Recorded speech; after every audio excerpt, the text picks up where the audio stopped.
Hi, my name is Koriwa, a Ghanaian living overseas, and in 2014, I packed bag and baggage, bundled up my family, and relocated to Ghana. Unfortunately, I lasted 1 year and 6 months to be exact. In this video, I'm going to share 12 tips on how to move to Ghana the right way to ensure you don't make the same costly mistakes that I did.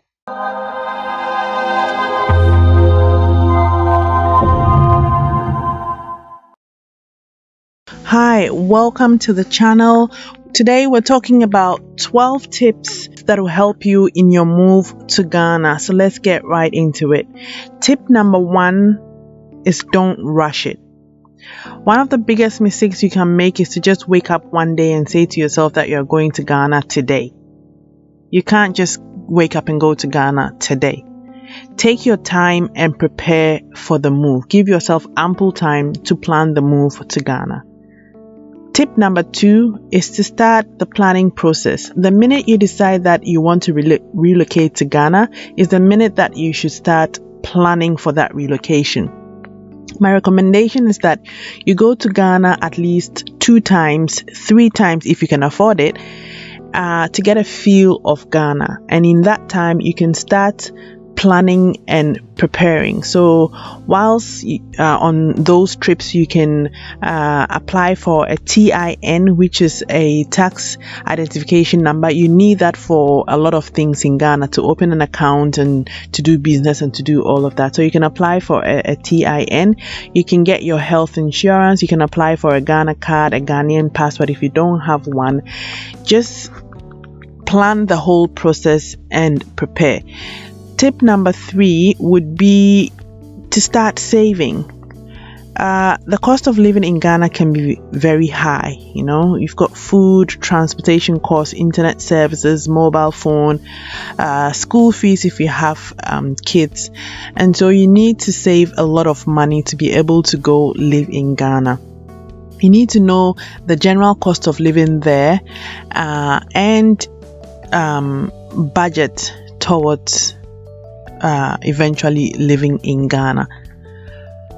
After you've saved your money, next step would be to start getting fit and healthy. So you don't want to go to Ghana a sick person. We all know that the healthcare in Ghana is not optimal, so you want to start, you might not necessarily be sick, but you want to start getting healthy. If you're overweight, try and lose some weight so that you can avoid all of the disease that comes with being overweight. Learn to eat right. Just generally get fit and healthy. After you've gotten fit and healthy, you want to start thinking about accommodation. Are you going to build your own house? Are you going to rent? My experience is that building your own house before you go would probably be better. Renting in Ghana can be very expensive. The landlords normally require 2 years deposit upfront.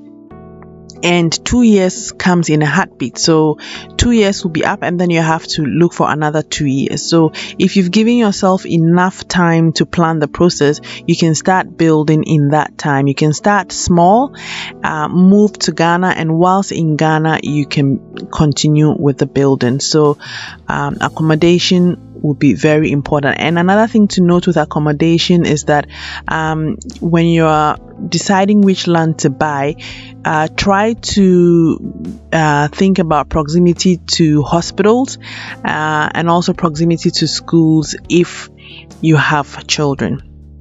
The next tip would be start a business in Ghana. I'm really passionate about starting businesses in Ghana because this is one of the ways that we can create opportunities, employment opportunities for Ghanaian youth and for people living in Ghana. So for me, it's a bit unfair that you would leave the West to go to Ghana only to go and compete in the job market with people living in Ghana. Go and start a business. There are so many business opportunities in Ghana if only you know where to look. Start a business and employ people. But if you can't start a business and you want to look for a job, then you need to start job hunting early enough so that by the time you move, you would have secured yourself a job. The next tip would be to prepare your family for the move.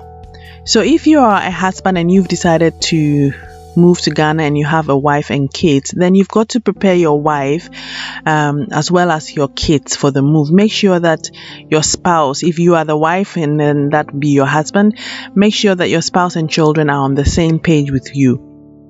This would make the move a lot less stressful for everybody involved.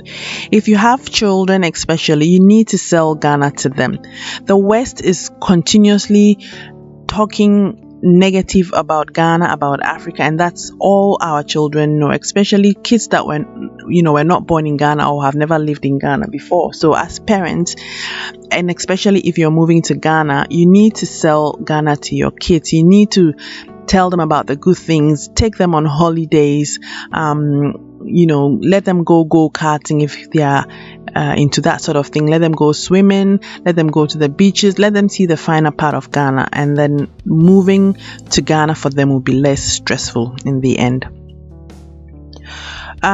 Next tip would be to buy your own car. Do not rely on public transport in Ghana if you can help it, because transportation in Ghana is so much of a hassle. We've got the trotros, we've got taxis, even Uber is running in Ghana.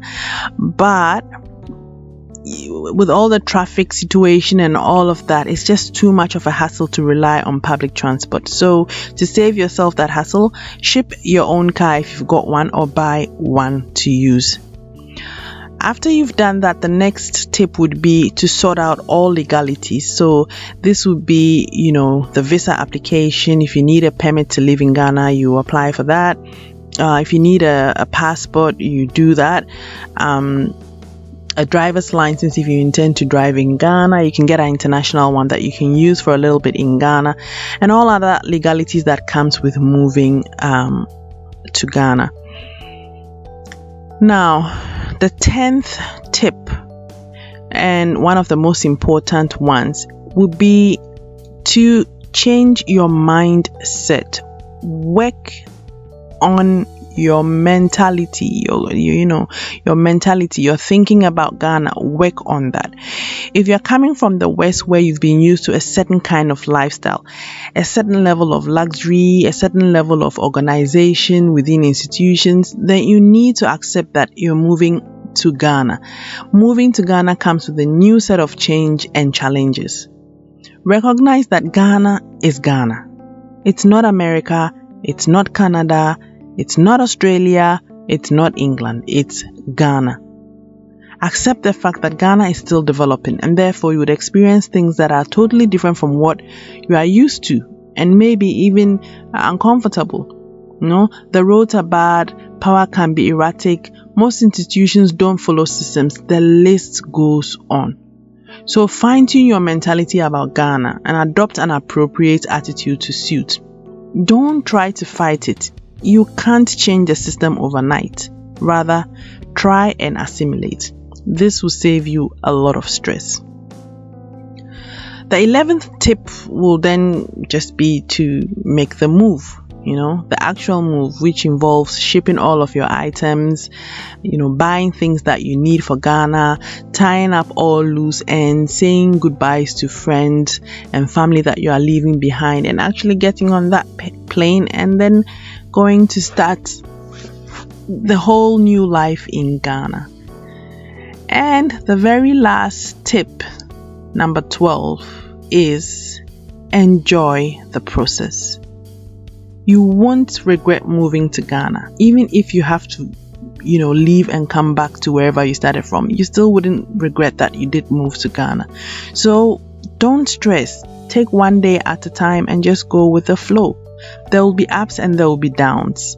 But if you've made adequate preparation, then you should be able to stick with it.